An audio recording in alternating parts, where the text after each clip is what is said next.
He claimed we met before, but I never remembered him. He was already watching me when I stepped into the store. That much I remember clearly. It was one of those quiet, independent bookstores, the kind that smells like dust and warm paper, tucked between a bakery and a laundromat. It was raining, not heavy, but steady, and I ducked inside for shelter, pretending to browse. I wasn't looking for anything in particular, just an excuse to delay the walk back to my apartment. He stood near the philosophy section, tall and unremarkably dressed, jeans, a navy coat, hair that curled slightly around his ears. Our eyes met when I moved past him toward the fiction shelves. He smiled just slightly, like he recognized me. I gave a polite nod and kept walking. 15 minutes later, he appeared beside me near the cashier. I felt him before I saw him, that awareness when someone is just a little too close. He said, "You look exactly the same." I turned. "Sorry. I know this is strange." He said, his voice calm and careful, "But I think we've met before, back in college. Emerson Hall, right?" I blinked. Emerson Hall was my dorm for 2 years, freshman and sophomore. "Maybe. I'm not sure." "You don't remember me?" he asked, still smiling. "It's been years, I know. I didn't think I'd ever run into you again." Something in his tone, not pushy, not overly friendly, just lightly amused, made me pause. There was no obvious threat, and yet, an odd tension threaded the space between us. "I'm sorry," I said. "You must be mistaking me for someone else." "No," he said almost gently. "I remember you. You used to sit under that big elm tree with your sketch pad. You wore these huge headphones and never looked up unless someone said your name." That made me go still. He wasn't wrong. That was my quiet spot in sophomore year. I hadn't thought about it in ages. "Maybe we were in the same class," I offered, unsure. "I think so. Psychology 201. And you came to a few film society meetings." My heart was beginning to pound, not in fear but confusion. I couldn't place his face at all, but he was naming details that would have been hard to guess. "I'm sorry, I don't remember your name," I said. He smiled wider this time. "It's Julian." Still nothing. No memory stirred. He didn't seem hurt. "That's okay," he said. "I probably made more of an impression on you than you did on me. Or maybe I was just better at remembering." I forced a small laugh. "Maybe. I don't want to bother you," he added, gesturing toward the door. I just had to say something. "It's not every day you see someone from that part of your life." I nodded, awkwardly. Then he said, "If you ever feel curious, maybe we could grab a coffee sometime. No pressure, just catching up." I must have hesitated too long, because he reached into his coat and pulled out a small card. "Email, not a number," he said. "Less weird that way." I took it before I could think better of it. The card was plain. Just Julian, and an email address. "Take care," he said, then stepped into the rain and disappeared around the corner. I stood there holding the card, my book forgotten in my other hand. Something about the encounter lodged in my chest, a prickle of unease paired with something I couldn't name, curiosity maybe, or guilt, for forgetting a person who, apparently, had remembered me so clearly. I went home that night and pulled out an old plastic bin filled with college journals and notes. Not to find him exactly, more like trying to prove to myself that I hadn't just imagined the strange familiarity in his voice. The bin smelled like old glue and ink when I pried it open. I hadn't looked through these things in years. The notebooks were stacked in no particular order, some spiral-bound, some with covers that had started to curl from moisture or time. Most were college-era, filled with lists, doodles, half-sketch drawings, and late-night thoughts written during study breaks. I started thumbing through them without expecting much. I wasn't even sure what I was looking for. In the third notebook down, I paused. It was a journal from sophomore spring. The cover was dark green, cracked near the spine. I flipped through pages of mundane entries, notes about classes, group projects, a classmate who always wore a leather jacket indoors. I smiled at a sketch of a squirrel I had named Paul, because he used to wait near the vending machines. It felt like a different life. Then, near the back in a margin scribbled diagonally, a name Julian S. Just that, nothing else. It was written in pen, and the ink had faded just enough to seem older than the rest of the page. I stared at it, willing my mind to cooperate. Julian S. Why would I have written it like that, like a reminder? I flipped a few pages forward and saw it again, this time in a different entry. Julian said he'd walk with me next week. Not sure if I want that. I sat up straighter, heart beginning to quicken. So I had known him. The entry was dated in April, which tracked with when the Film Society usually ramped up for end-of-semester screenings. I tried to remember that spring, but it felt foggy. There were memories of classes, meals in the dining hall, long walks across the quad with headphones in. But no face came to mind when I read Julian. Another page revealed more. Jay asked about the sketchbook today, said he liked the ones with trees. And then, it's nice to be noticed, but it also feels too much. I don't know how to explain it. My hands were shaking. I wasn't sure why. There was no final entry about him. No dramatic ending. The pages after were blank. I sat there on my floor for a long time, trying to decide if this discovery should scare me or comfort me. On one hand, it proved I hadn't imagined him. We had known each other. On the other hand, the vagueness of the entries disturbed me. Why hadn't I remembered him until now? And what did I mean by too much? The next morning I emailed him. Subject from the bookstore: hi. I read through some old things. I think I remember you. I'm still not clear on everything. But maybe a coffee sometime would help. Let me know if that's still something you'd like. He replied within an hour. I'd like that very much. Just tell me where and when. We agreed to meet at a cafe not far from the bookstore, neutral ground. Public, I told myself it was just curiosity, nothing more. But part of me, the part that had written those vague lines in the journal, already felt the pull, a gravity that hadn't fully let go in all these years even if I hadn't known it. The cafe was warm, its windows fogged from the steady drizzle outside. I got there early on purpose, hoping to settle my nerves. I sat near the back, facing the entrance, my hands wrapped around a cup of black coffee. I hadn't added sugar or cream, something about the bitterness felt appropriate. Julian arrived 5 minutes late. He spotted me instantly, smiled that same quiet smile, and walked over with careful steps, as if not to startle me. He wore the same navy coat and carried no umbrella, just a little water in his hair and on his shoulders. Hey, he said gently, pulling out the chair across from me.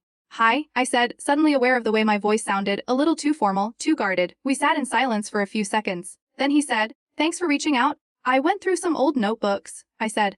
I saw your name. He nodded, his eyes softening. I thought you might. You used to write in those a lot?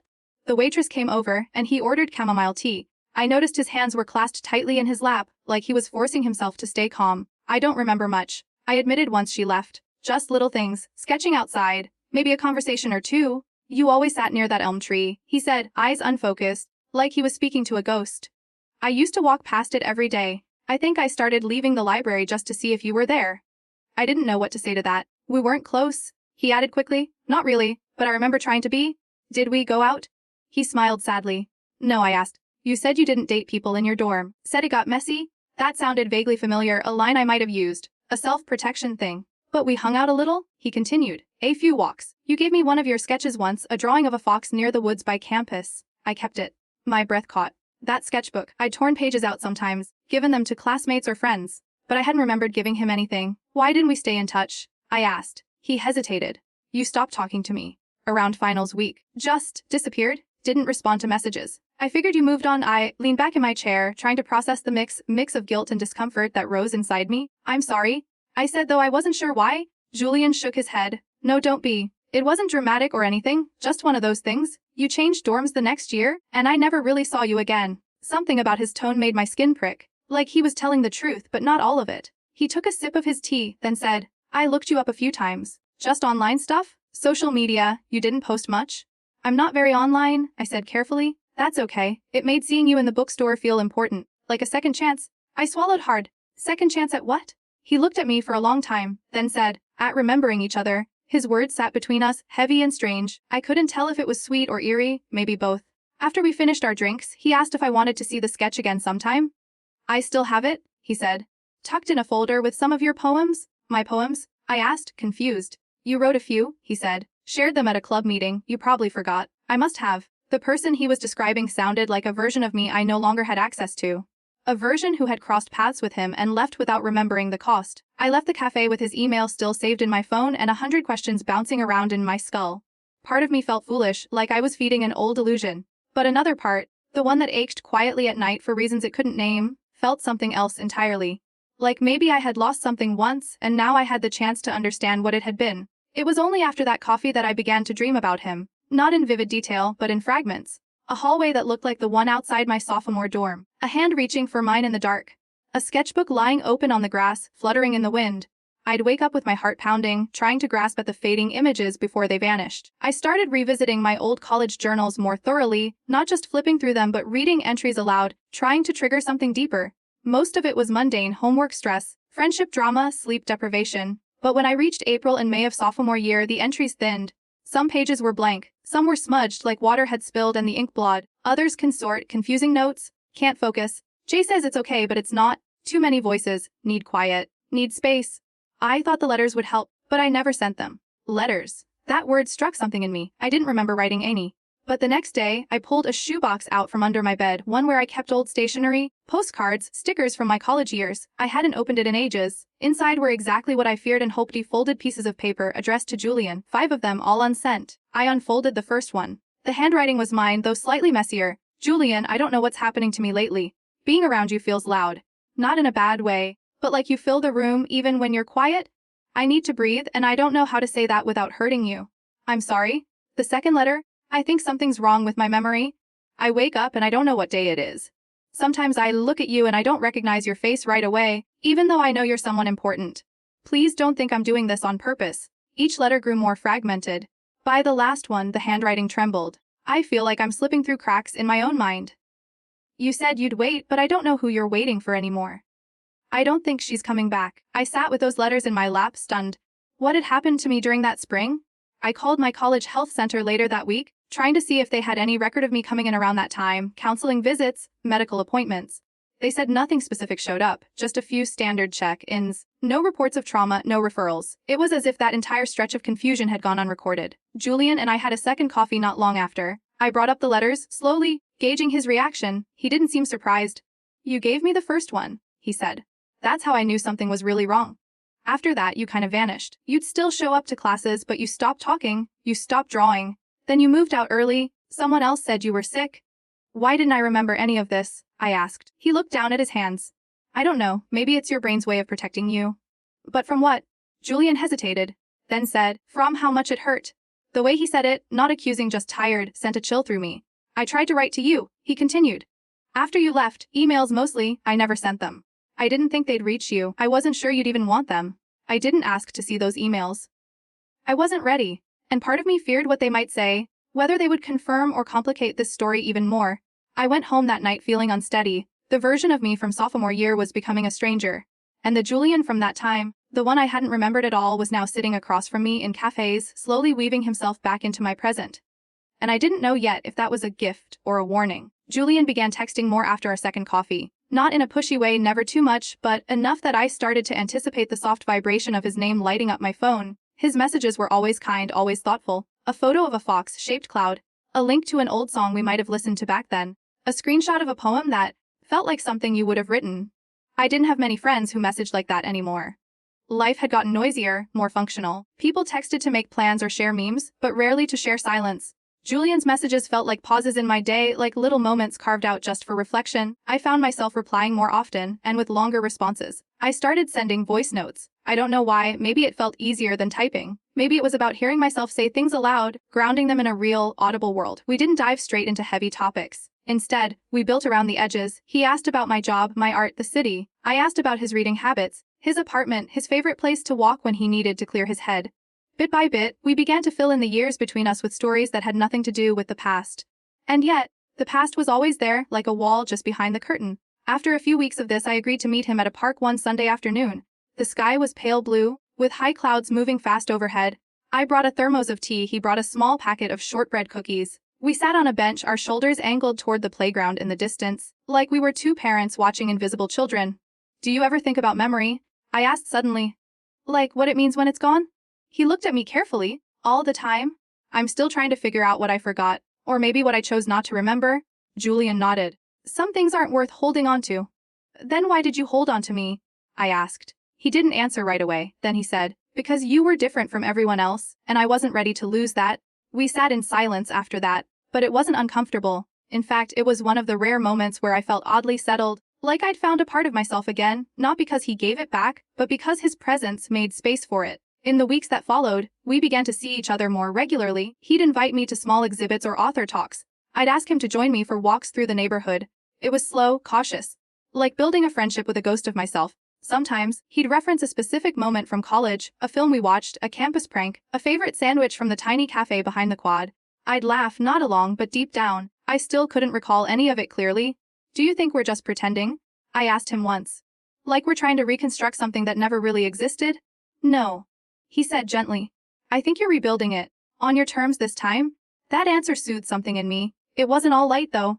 There were nights I'd wake up panicked, unsure of where I was, unsure if I was doing the right thing. I'd text a friend, one I'd grown distant from, and type, "Do you remember Julian from college?" But I'd always delete it before sending. I didn't want to explain what was happening. Not yet, maybe not ever. Over time my life shifted. Not drastically, but subtly. I started drawing again. Nothing ambitious, just little scenes in my notebook. Park benches, foxes, elm trees. Julian never asked to see them, but he'd glance at my notebook when it was open, and I could tell he was curious. I began spending more time alone, even when I wasn't with him. I declined invitations I might have accepted before. I wasn't isolating exactly, just retreating, pulling inward. It felt like shedding old layers. Some of it was freeing, some of it scared me. Because as much as I liked Julian, as much as I was learning to enjoy his presence, I still didn't remember him. Not really. And the part of me that kept reaching for answers was beginning to wonder what it would mean if I never found them at all. It was subtle at first, the way things began to slide. A missed call from a friend I used to meet every Friday. A group chat I no longer checked. A birthday reminder I ignored, telling myself I'd send a message later. I didn't. I told myself I was tired, that I was busy, that I'd catch up next week. But deep down, I knew something else was changing. Julian had become a fixture in my life, like a steady hum beneath everything else. We met once, sometimes twice a week, always something quiet, a bookstore, a bench by the river, an obscure art installation in a small gallery. He never made demands. He didn't push. That was part of what made it so easy to say yes every time. The comfort of him was becoming a kind of gravity. The world I had built before, the people, the routines, began to feel distant, like old clothes that no longer fit quite right. I remember the first time I noticed it clearly. I had plans with a friend named Callie, someone I'd known since freshman year. We were supposed to go to a trivia night at a bar near her place. I had even written it in my planner. But that afternoon, Julian sent a message. "I found a bookstore that sells old poetry chapbooks. You would love it? Want to meet there?" Without thinking, I replied, "Sure." I didn't even text Callie to cancel until the next morning. It wasn't just about choosing Julian. It was about the ease of slipping into his rhythm, quiet, thoughtful, insulated. The outside world felt louder, more chaotic. With him, I could sink into something quieter. He began sharing more about his life too, his job as a freelance editor, the way he hated phone calls, his habit of collecting old maps for no reason he could explain. He once said, "They feel like alternate versions of the world, places that almost existed." I nodded, understanding him more than I wanted to admit. We spent one rainy evening walking along the edge of a nearby park. He asked if I still drew at night. "Sometimes," I said, "but not as much as I used to." "Why not?" I hesitated. "Because I don't know if what I'm drawing is memory or invention." He looked at me carefully. "Does it matter?" That question sat with me for days. Another shift happened when I stopped talking about him to anyone else. Not that I ever really had. I mentioned him vaguely, a guy from college I'd reconnected with. I left out the forgotten letters, the confusion, the dreams. Eventually, even that little bit faded. He became mine alone. And then there was the journal. I hadn't kept a journal in years, not since college. But one night, I found myself pulling out a new notebook, its pages crisp and unused. I began writing again, not about him directly, but around him, descriptions of walks we took, lines from our conversations, my dreams now more frequent, more vivid. Always the same places: the college courtyard, a stairwell, the elm tree with the bench beside it. One entry ready. "Sometimes I think he remembers more than I ever knew. Like he's carrying not just his memories but mine, too." I wondered if that was comforting or dangerous. It wasn't all dreamy, there were cracks. Once, he got quiet when I mentioned looking up old classmates. "Why?" he asked. Not in a jealous tone, but with a curious sharpness. "I thought maybe someone else might remember you. Help me fill in the blanks." He paused, then said, "You don't need them. You have me?" And I nodded. At the time it made sense. He was the only one who felt real in those memories. But later that night, lying in bed, I stared at the ceiling and whispered aloud, "Do I?" A week after that, I found myself skipping a video call with my sister. Another shift, another quiet retreat. Julian noticed. "You've been quieter lately," he said as we walked past a row of shuttered shops. "Mora in your head." "Do you think I'm changing?" I asked. He didn't answer right away. Then, almost tenderly, "I think you're remembering who you are." I wanted to believe him. I did. But sometimes I felt like I was becoming a version of myself that only he recognized, and I couldn't decide if that was healing or a kind of erasure. I don't know what I expected his apartment to look like. We'd spent so much time in neutral spaces, cafes, parks, bookstores, that stepping into his home felt like peeling back a layer I wasn't sure I was ready for. Still, when he invited me over one quiet Thursday evening, I said yes. His apartment was on the top floor of an old brick building. The hallway outside smelled faintly of paint and boiled vegetables, the scent of old tenants and thin walls. Inside, though, it was quiet. Too, the space was neat, almost too neat. Books lined every wall, organized not by color or title but by subject. Maps were pinned carefully behind glass, framing the room like windows into other lives. A low hum came from a record player in the corner, spinning a slow jazz album I couldn't name. He gestured for me to sit on the couch. "Make yourself at home." I smiled politely, sitting down and scanning the room. That's when I saw the sketch, my sketch, framed above his desk. The fox. It was the same drawing I'd given someone once, long ago. I'd forgotten about it until now. Seeing it there, hung with such reverence, made my stomach twist. "You still have it?"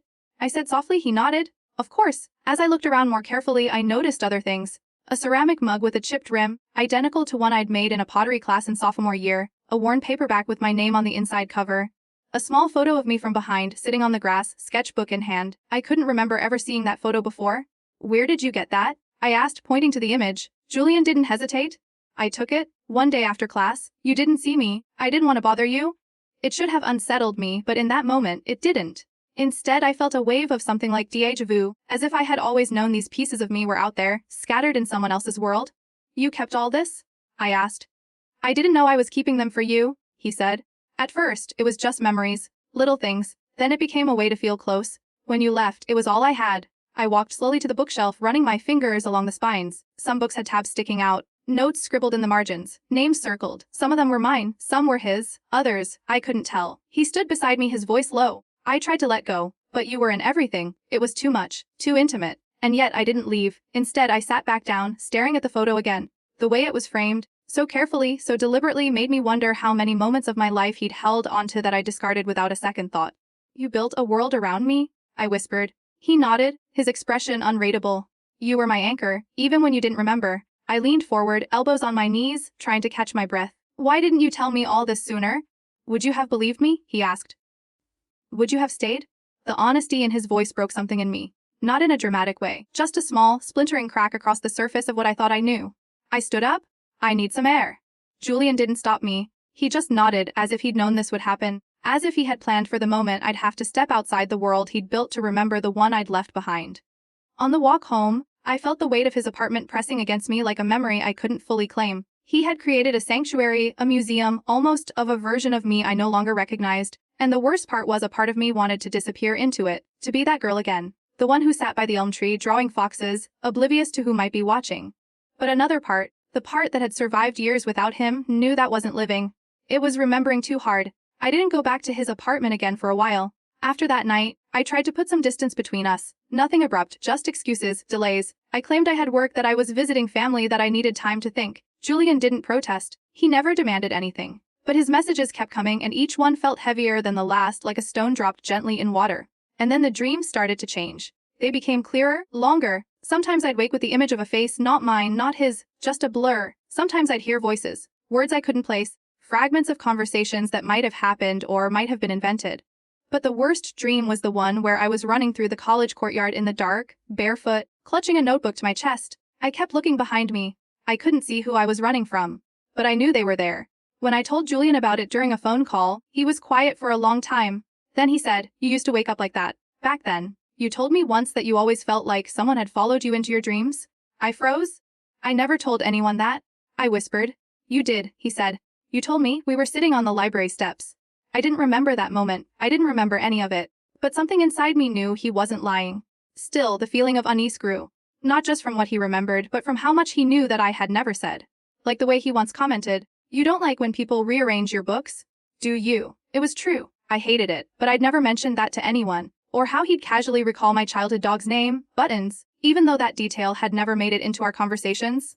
"How do you know that?" I asked once. He blinked. "You told me, ages ago?" But I didn't believe him. Because I didn't think I had. I started testing him. Small things. I'd say I loved a certain band even though I didn't. He'd nod. "You used to hum their songs while sketching." I'd say I hated mushrooms, only to have him respond, "You used to pick them out of your omelets." Every time he had an answer. A memory, a reflection of me that felt almost too perfect. And then one night, something shifted. I was scrolling through an old email account, one I hadn't touched in years, when I found a message buried in the spam folder. It was from someone named Erin, a girl from my dorm back in college. The subject line was, "Do you remember Julian?" My breath caught. The message was short. "Hey, sorry if this is weird, but I saw your name mentioned on an old forum and thought I should reach out. Do you remember that guy, Julian, from sophomore year? The one who used to wait for you outside the art building? I always thought he was off. Anyway, if you're still in touch with him, please be careful." Erin, the email was dated 5 years ago. I had never seen it. I stared at it for a long time, heart pounding. I didn't respond. I couldn't. I didn't know what to say. The next time Julian called, I didn't answer. And when he texted, I let the screen go dark. For days, I felt like I was being watched. I'd glance over my shoulder while walking home. I'd check the blinds twice before going to sleep. I even unplugged my smart speaker, just in case. I told myself I was being paranoid, that I was reacting to shadows. But the dread didn't fade. One afternoon, I came home to find a small envelope slipped under my door, no return address, just my name in delicate handwriting. Inside was a single photograph. Me sitting by the elm tree in college, eyes closed. Sketchbook open, a peaceful moment. But it was the back of the photo that chilled me. In faint pencil, it read, "You were always safest when you weren't aware." My knees gave out. I sat on the floor, clutching the photo, my breath shallow. That night, I didn't sleep. Julian didn't reach out again that week. But I knew, deep in my bones, that this wasn't just about memory anymore. It was about control. And I was starting to remember what it felt like to be watched without knowing it. After the envelope, I couldn't pretend anymore. Something inside me, the part that had tolerated the uncertainty, the half-remembered conversations, the fragments of affection, finally snapped awake. I realized I had allowed Julian to become a kind of curator of my past. He chose what to show me, when to show it, and how to frame it. And I had trusted him, because he made me feel like I was discovering myself. Now I needed to know what was true. I began with the basics. I reopened my old college email account, the one I hadn't touched in years aside from occasional password resets. I typed Julian into the search bar. Nothing. Then I tried J. Fox, Sketch, even, still nothing that confirmed his place in my digital history. Just one or two vague messages from professors, a newsletter, and a lost password email from an art supply store. I dug deeper. I found my old student portal password in a saved note. To my surprise, the site still worked. I logged in, heart thumping. My grades, dorm assignments, course schedules, all neatly archived. I scrolled through the spring semester of sophomore year. No Psychology 2D1 with anyone named Julian on the roster. I scanned the class lists, checked attendance logs, nothing. Next, I opened my cloud storage tied to the college account. I'd long forgotten what was in it, probably old essays, lecture slides, photos from late-night group projects. But then I saw a folder labeled with my full name. Odd, I hadn't created it. I clicked. Inside were subfolders. Each one had dates. They corresponded to my sophomore spring, March through May. My heart picked up speed. Within them were image files. Lots of them. I opened one. It was a photo of me taken from a distance, sitting at the art building steps, sketching. Another file, me walking across the quad, then one with a timestamp of 2011 me exiting my dorm, head down, wrapped in a sweater. The angles were always from behind or across the way. None were frontal, none were known to me. I clicked into a document labeled transcripts. It was a long file of chat logs, except I didn't recognize the platform. The formatting was plain, like raw data pulled from a backend. But the messages were mine, my phrases, my awkward punctuation. Some of the logs were even things I remembered saying, just not to Julian. Sometimes I feel like I'm invisible and everyone else is moving too fast. I hate when people assume they know what I'm thinking. My hands shook as I read. The replies were labeled, user 2. Always kind, always encouraging. But I couldn't remember these exchanges ever happening. I scrawled to the bottom of the file and saw this line. Dated 2 days before I left campus that year. She's not responding anymore. I think the fracture is permanent. I felt nauseous. I closed the laptop. My breath came in shallow bursts. I was shaking, not from fear exactly, but from realization that Julian's knowledge of me wasn't just memory. It was surveillance. Documentation. A kind of obsession dressed in nostalgia. I needed answers. I remembered Aaron's email. I dug it up again and replied, keeping it brief. Aaron, thank you for reaching out. I think you were right. Can you tell me what you meant? She responded within an hour. He used to wait outside your dorm for hours. We all thought it was sweet at first, then creepy. He wasn't a student, just hung around. Campus security asked him to leave once. I think you were having a breakdown or something back then and he made it worse. Glad you're okay. My mouth went dry. Not a student, but he had said he was in my class. He'd named buildings, professors, even club meetings. I began cross-referencing alumni directories. His name never appeared. Not in my class, not the year before or after. Julian had never been a student. I sat in my apartment, surrounded by old notebooks, digital files, unsent letters, relics of a relationship that had never really existed the way I thought. Everything he told me was built on partial truths, stolen memories, and mirrored phrases. He didn't know me because we'd lived the same story. He knew me because he had studied me. And I had trusted him because he'd made the echo feel like a memory. The moment I realized Julian had never attended my college, the illusion shattered completely. I sat on the edge of my bed, surrounded by the artifacts of our reconstructed connection, the letters I had written but never sent, the digital photos he had somehow collected, the sketches I no longer remembered drawing. I wanted to believe there was still some part of it that was real, that we'd shared something. But the more I peeled back, the more manufactured it all appeared. Still, part of me wanted proof. I went back into the shared drive, the one I had accessed through my old student credentials, and began searching manually through other folders. Most were empty or filled with academic files. But then I found another anomaly. A folder labeled, read a personal backup. I hadn't created it. My hands hovered over the trackpad for a moment before clicking. Inside, the structure was meticulous folders labeled by dates, by location and titles like Art Dept OBS and Commons Bench V2.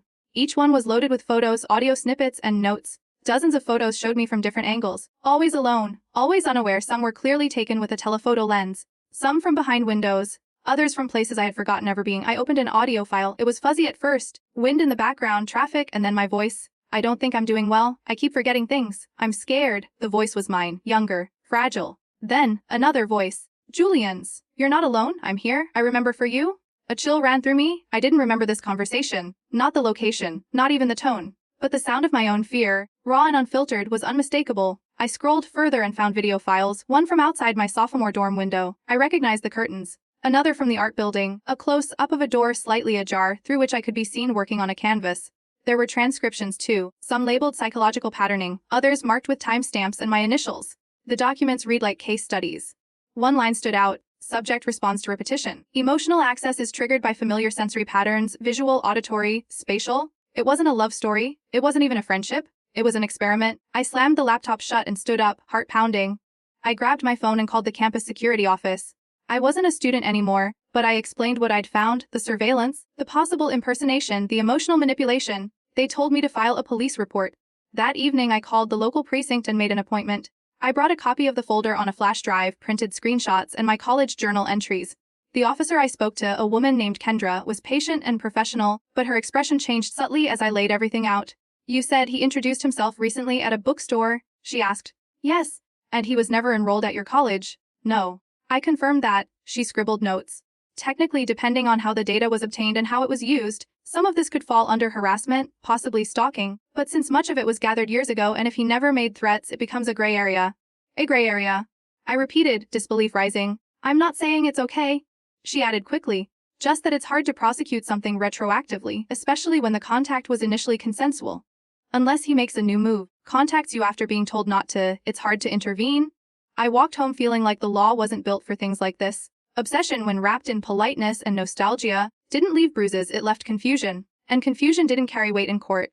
I blocked his number that night, deleted our message history, archived every email, but none of that erased the presence he had carved into my memory. The echo of his voice, the way he said my name like it was a secret only he had kept safe. I left the lights on as I slept. I hadn't done that in years. And in the morning, I stared at the blank space where his messages used to be. It was finally quiet. But it didn't feel like peace. Wasn't planning to confront him. I had already told the police. I had already blocked him. In my mind, I had drawn a line, slammed a door, severed whatever strange connection we once had. But closure is never as clean as you hope. Some nights I still saw his name in my dreams, or heard his voice tucked inside a memory that wasn't quite mine. What changed everything was the package. It arrived on a Tuesday morning. No return address, but I knew it was from him the moment I saw the handwriting, precise, elegant, unmistakably Julian's. My name was written with care, like he was still trying to prove something. Inside was a single item, a notebook, one of mine, not a copy, not a scan. The original, it was the one I'd lost in college. The blue spiral-bound sketch journal I had cried over when I couldn't find it before moving out sophomore year. I had convinced myself I left it in the art studio or dropped it somewhere on campus. Now it sat in my hands intact, pages yellowed but untouched. I flipped through it with shaking fingers. It was all there, sketches of trees, faces, animals, poems scribbled in the corners. One page, dated April 23rd, stopped me cold. He watches me when he thinks I don't know. He says he loves quietly. I think that means I should be afraid. My breath hitched. That was my handwriting. My words. My warning. Beneath that page was a note, folded and placed neatly inside. "I wanted you to have this. I think you're strong enough now. Jay." I didn't know what drove me to call him. Maybe I needed to hear him say it. Maybe I needed to look into his eyes and find whatever piece of him still resembled a person, not a shadow, not an echo, not an obsession. He answered on the second ring. "Hello? You left me something?" I said. "We need to talk?" He didn't sound surprised. "I hoped you'd say that." We met in the same cafe where it had all begun. He was already seated when I arrived, same table near the back, same calm demeanor. He wore a gray sweater this time, his coat folded neatly over the chair beside him. I sat down and placed the notebook on the table. His eyes flicked to it, but he didn't reach for it. "I always meant to give it back," he said. "You took it," I replied. "I borrowed it." "You took it without telling me.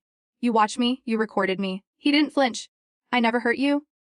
"That's not the point." He exhaled slowly, like he'd been holding that breath for years. "You don't understand what it was like, seeing you disappear like that. One day we were talking, and the next, nothing. You didn't remember anything, you erased me." I kept my voice low. "You didn't exist in the way you claimed. You weren't a student. You lied. I wasn't enrolled," he admitted. "But I was there. I worked part-time at the library. I audited classes. I saw you every day. We talked. Maybe not as much as I wanted, but enough. You created a version of our story that didn't happen," I said. "I preserved what had happened," he countered. "The moments. The details. You gave them to me." "No," I said firmly. "I existed. I breathed and sketched and talked. That doesn't mean I gave you permission to claim me." He looked down at his hands. For the first time, I saw something like remorse. Or maybe just exhaustion. "I didn't know how to let it go," he said. "You were the only real thing I had." I swallowed hard. "You say you remember me better than I remember myself. But that's not love, that's control." He nodded slowly. "Maybe." There was no anger in his face, no panic, just a quiet resignation, like he had expected this conversation to come, had maybe even written it out in his head 100 times. "I'm not going to speak to you again," I said.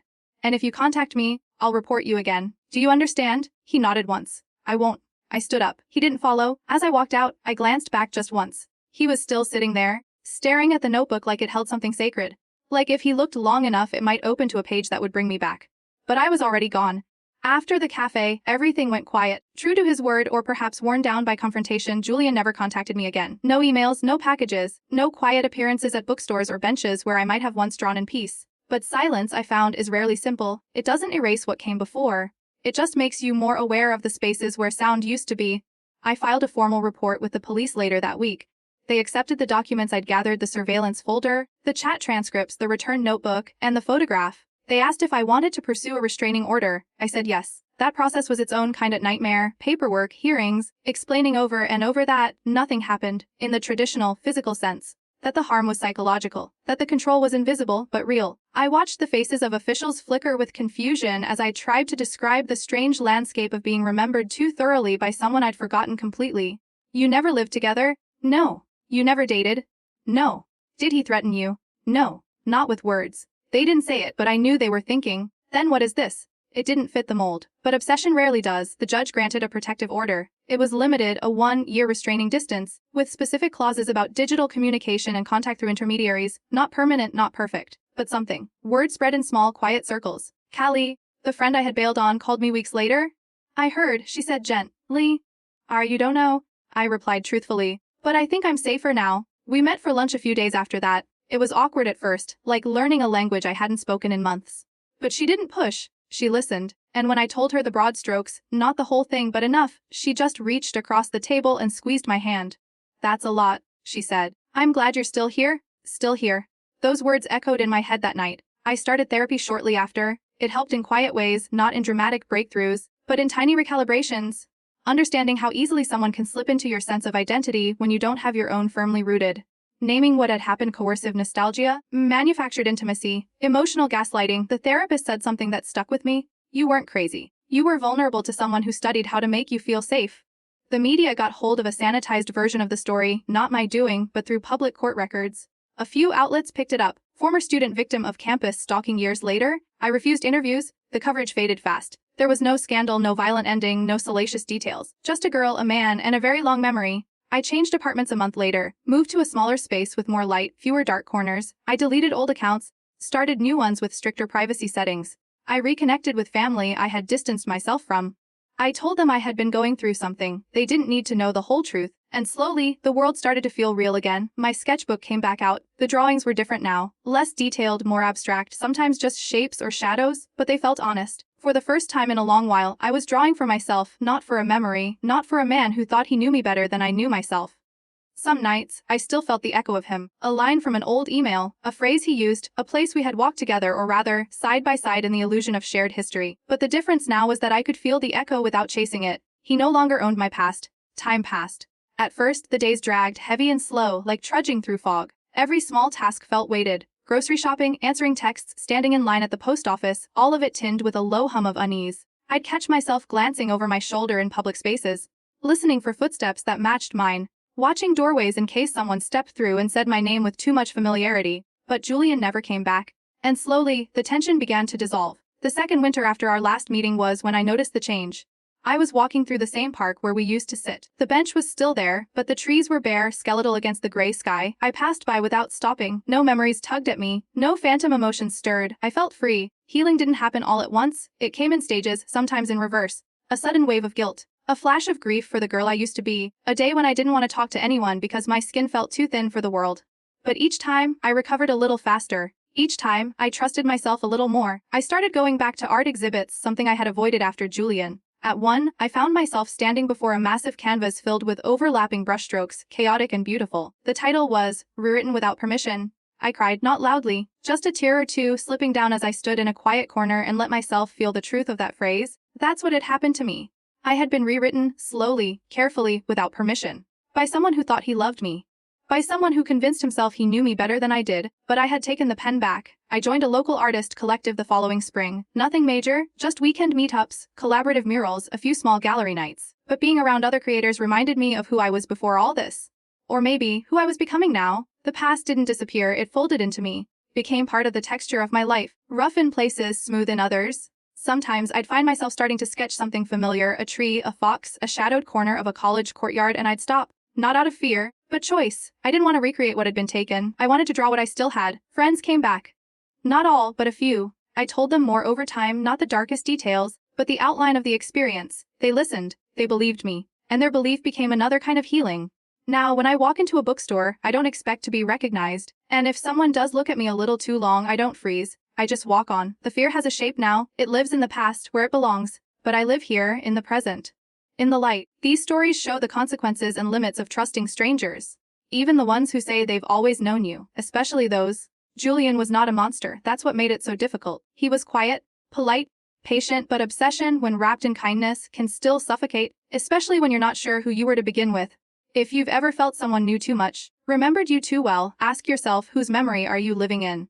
Because sometimes the most dangerous people aren't those who want to hurt you. They're the ones who want to keep you exactly as they remember. Frozen. Familiar. Theirs. Have you ever trusted someone who seemed to know too much? Tell me your story in the comments, and don't forget to subscribe for more true, unsettling tales.